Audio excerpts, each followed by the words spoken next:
Good evening, Mr. Bond fans, and Calvin Dyson, congratulations! This is your life! Oh my... Oh, what a surprise! I had absolutely no idea this was coming. Yes, well, normally I'd have a big red book with all of the details of your life in it, but for some reason, all the production crew have given me is a single piece of paper with, "You watched a lot of Bond films" written on it. Oh, that just about covers it. This Is Your Life began life in the USA in 1952 before being exported to the UK in 1955. The premise of the show is relatively simple. Each episode tends to focus around a public figure, actor, singer, sports personality, and so on. Guests do not know prior that they're going to be featured on the show, so they'd usually be surprised at the start by the host and then whisked off to the studio where the host would then whittle through details of their lives with the aid of the big red book, and guests, usually family, friends, and colleagues, who'd come out and tell a little anecdote and then go and sit down. Obviously, given the duration of the Bond series, there have been many 007 co-stars featured in the various versions of the programme throughout the years. Some of these are available to watch on YouTube, but none perhaps quite so odd as the episode focused on Desmond Llewelyn, who of course played Gadget Master Q in the series. The full programme is available on the James Bond Visual Archive channel, and it's full of great and interesting anecdotes from Desmond's life, but also clunkily operates as a promotional piece for the then upcoming Bond film GoldenEye, making for one heck of a strange viewing experience. And while we're talking about Q, now seems like a good time for me to tell you about the latest products from gadget-laden wallet makers Ekster, who are currently having a summer sale on their website. Ekster, of course, being the world's largest smart wallet brand, and makers of this fine bit of kit I have here. These things are fully loaded with features, and the whole design ethos of these is to make slim, stylish, unobtrusive wallets that can just generally make your life easier. These were initially sold to me as, if James Bond had a wallet, we think he'd have one of these, and my experience with Ekster so far, that has been totally accurate. Some of the latest releases from Ekster are a couple of brand new colours of their space-grade aluminium wallets in graphite grey and this lovely Pacific blue that I have here. This thing is super sturdy and fits in my pocket really nice. It can hold around 15 cards with 5 easily stored in the main compartment. It has an expandable back plate for more, and you can also use the strap to store receipts and notes and such. It's designed to block wireless theft. It features the signature switchblade card mechanism, of course, and also contains 6 beverage cup holders. Okay, it doesn't contain those, but it's still, as I would say, all in all, rather stocked. This is how the aluminium card holder stacks up next to the Vachetta Parliament wallet. The aluminium one definitely has a slight edge on compactness, and particularly if you take off the strap, obviously you can't hold more cards, receipts, or notes on the back this way without it, but it's just so sleek and compact that if you find yourself only needing to take out 5 or so cards, then this may well be the one to go for if uber compactness is what you're after. Like I say, they do have a summer sale currently on their website, so do head over there for more details, and with all that being said, on with the show. It's rather telling that the thing opens with the title laid over a montage of scenes from GoldenEye that don't actually feature Desmond. Things then kick off with host Michael Aspel calling on the aid of Pierce Brosnan. Pierce, you've made your first movie as Bond. How did it go?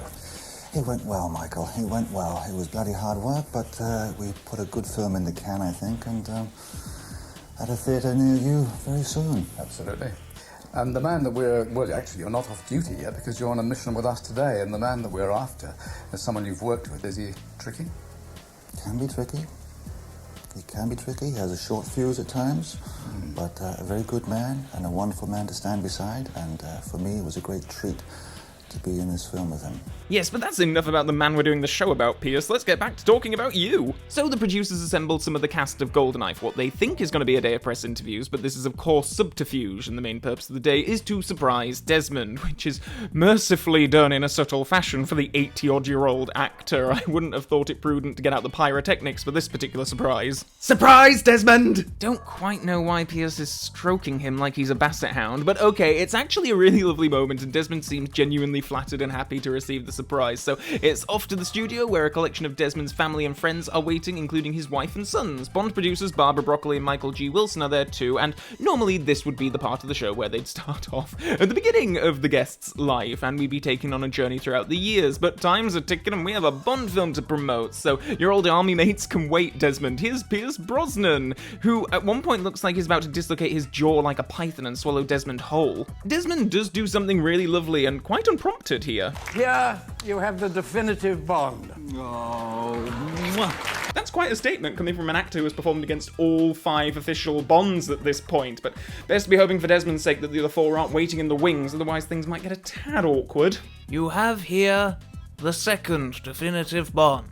Pierce seems genuinely flattered by the comment and then proceeds to compliment Desmond and tell a story about how Goldfinger was the first film he saw at the cinema, but keep it short, Pierce, we have more clips to show featuring you and not Desmond, and then it's time for the next GoldenEye co-star, and I just love the look on Desmond's face when this is announced. Well, like all Bonds ladies, she's lived dangerously. Isabella Scorupco.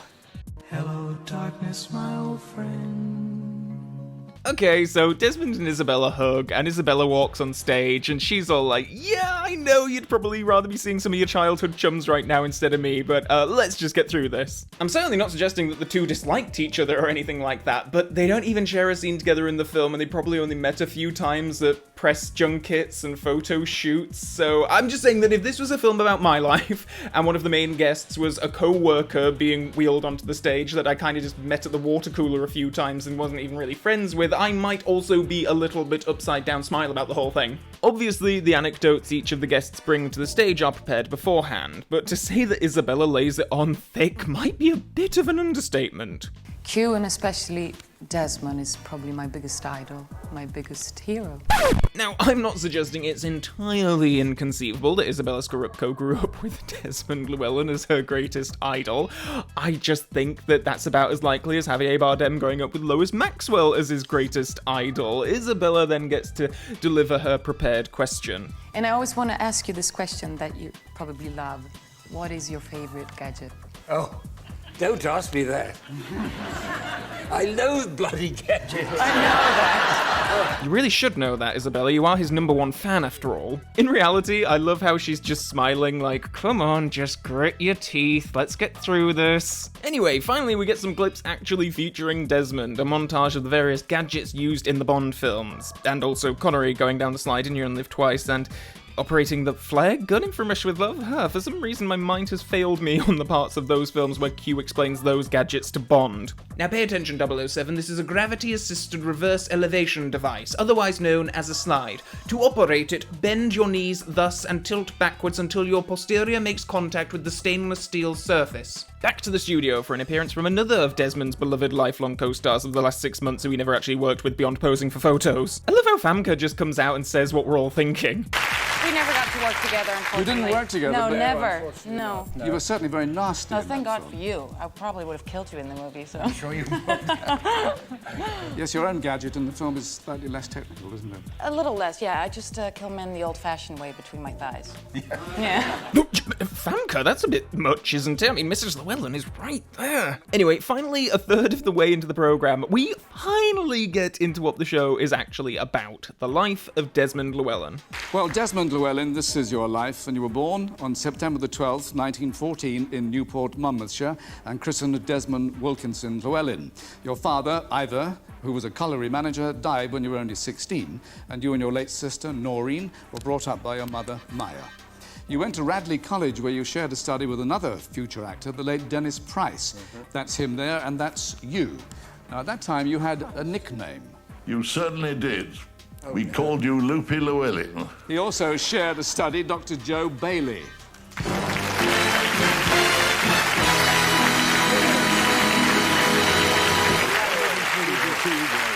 These next few guests and segments are really charming and provide a sweet whistle-stop tour through the life of a very lovely man. I've been a Bond fan for many years, and obviously I love Desmond Llewelyn as Q. What Bond fan doesn't? But I can't say I actually knew all that much about the man's life and upbringing, and how he even got into acting, so I actually got an awful lot out of watching this programme. And just seeing the delight on the fella's face as old friends walk onto stage, and it's just really sweet how Desmond seemingly goes off script in a few moments and the host is interjecting to try and keep things on track, but it's just so lovely the anecdotes he comes out with. Particularly interesting is hearing about Desmond's time serving in the army during the Second World War. It touches on him being a prisoner of war. It's all really interesting. I'm a huge GoldenEye fan, but without doubt the best parts of this programme are just when it's doing what it should be doing and focusing on Desmond's life. Of course, we eventually get onto his casting in the Bond films, and I love this anecdote about how Q might have originally had a Welsh accent. You made your first appearance as Q in 1963. Originally, you were asked to play him as a Welshman, weren't you? That's right, yeah. How would you have played it Welsh? Well, I had a long argument with him, you see. He said he wanted it as a Welshman. I said no. And I said, all right, this lovely case I got here, I just press a button and out comes a knife. He said, all right, you win. Not so good in California, I should think. No. Obviously, Bond was a huge part of Desmond's life and his most famous role, so it makes sense that a chunk of the program focuses on it, and this part feels much more natural than all the GoldenEye promotion, I'll say. Director John Glenn is there, who delivers a story about how Roger Moore would prank Desmond on the set, and Jeffrey Keane even appears, the Minister of Defence himself. Because you've been good friends since your days in RADA. Yes, Yes. we met in 1935, 60 years ago. 60 years. And you know, I always thought you remembered everything very well. Oh, no. In the end. It's very nice to see you again, Des. Lovely. Thank you, Jeffrey Keane. I love that he acknowledges Desmond's wife. It's a lovely sign that these guys were genuinely friends. And Lord, I don't think I've ever seen Jeffrey Keane give an interview or be out of character. So this was super interesting to see. I'd love to have seen more of them just chatting. But no, we cut to another Bond gadget montage, most of which aren't even Q-Branch related unless Q was secretly freelancing for a load of villains, having developed laser weapons for Goldfinger, Blofeld, and Scaramanga. There's one more Bond guest to go, and fittingly it's Lois Maxwell, who tells a lovely anecdote about being on location in Portugal filming On Her Majesty's Secret Service with actor Bernard Lee. And on this particular day, we had lunch in the barn, and he had scoffed far too much red wine, walked out of the door of the barn just as George Lazenby was coming on the big fighting horse, and he went up to the horse and said, "Have a drinky, horsey." And the horse snorted, pranced like this, and Bernard dove into a bed of sweet peas. Well, the horse went galloping off with George, and I went over to help Bernard up, and we saw that he had a terrible rip in the inside of his leg from the barbed wire, which was in the sweet peas. So I took him to a wardrobe hut and asked the lady to find a doctor. And after a few minutes, a man came, and he had a little black bag, and he didn't speak English, just spoke broken French. So he looked at the wound, he took out what I thought was an upholstery needle, sewed it up. He then took out a huge syringe and told Bernard to bare his bottom and shoved in the syringe and said to me in his broken French, "Madam, tell your husband not to take a drink for 3 days or he might die." And I said, "Well, thank you very much, doctor, for coming." And he said, "I'm not a doctor, I'm the vet. And this is the first time I've ever given this medicine to a human." And you and I and the entire cast watched Bernard Lee for 3 days, and he didn't take a drink. What a romantic memory. Lois, thank you very much. I just love seeing these two together, it's such a sweet sight. And continuing on with the sweetness, a little clip of Desmond's grandchildren in an Aston Martin, and it's on this note that the show ends, and not soon enough given the toll that all this getting up and down is having on the poor bloke. I think they're here with their mums, your grandchildren. I love how the host hands Desmond the big red book, and presumably Desmond will sit down to read this thing when he gets home, and a third of it is just talking about GoldenEye, and Pierce Brosnan, Isabella Scorupco, and Famke Janssen. There's an awful lot of not my life in This Is My Life. So there we go, the strangest version of This Is Your Life I've ever seen. Admittedly, I haven't seen all 1,130 episodes of the British show, but from what I have seen of the show, this was the most overtly promotional of them. Of course, actors would be mentioning the shows and films that they were currently starring in, but the fact that around a third of this is just flat out GoldenEye promotion based on characters who he doesn't interact with and scenes that Desmond isn't even in is a bit much. However, it's an interesting curio, and the parts where Desmond is responding to surprise appearances from people from his past are super lovely. Desmond just comes across as a really sweet, down-to-earth bloke, and he's very witty too. He makes some very nice sort of off-the-cuff remarks, and just seems happy to be there and quite honoured, really. It's a fascinating programme and recommended viewing for Bond fans. Thanks for watching, Bond fans, and please consider subscribing to this channel if you haven't done so already. Just hold on a minute, there's something on the back of this piece of paper too. In very small font it says you watched an awful lot of James Bond Jr. as well. Oh, I'd really rather not get into that, actually. Also below you can find links to my Twitter page, my Facebook page, my Patreon page if you want to go one extra step in supporting this channel. Please also consider liking the video if you've enjoyed it and leave me a comment below on your thoughts on this program. So, are we done? Well, I suppose so. That's literally all there is. So, Calvin Dyson, this is your life. Thank you. Oh wait, it says here that a third of this video needs to be No Time to Die promotion.